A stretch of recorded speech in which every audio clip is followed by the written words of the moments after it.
अस्सलामुअलैकुम। बोल न्यूज़ में खुशामदीद। मैं हूँ गौहर इशरत। अहम खबर। खैरपुर की मवेशी मंडी में बादशाह बराए फरोख्त है, लेकिन शाही नाम को मुनासिब दाम नहीं मिल रहे। मजीद क्या तफसीलात हैं, गुलामुल्लाह सयाल से जानते हैं। वक्त कम है और मुकाबला सख्त है। इस वक्त जो है हम खैरपुर की मवेशी मंडी में मौजूद हैं, जहां पर बकरे अपनी जगह, बैल अपनी जगह, यहां पर बादशाह फरोख्त होने के लिए पहुंच चुका है, जिसकी जो है 3 उसके वजीर और एक बादशाह हमारे यहाँ मौजूद है। इसके मालिक ने बादशाह की रकम तकरीबन 11 लाख से जायद कर दी है। इससे बात करेंगे इसके मालिक से, वो क्या कहता है।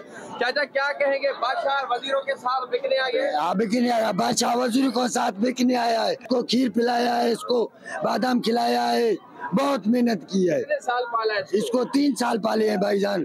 तो क्या मंडी में कोई गिराक लगा है? गिराक लगा है, 8 लाख बोलते हैं।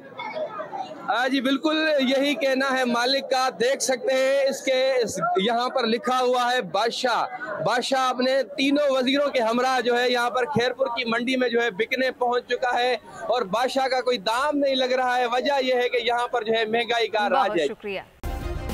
सब्सक्राइब करें और बेल दबाएं ताकि कोई खबर रह न जाए।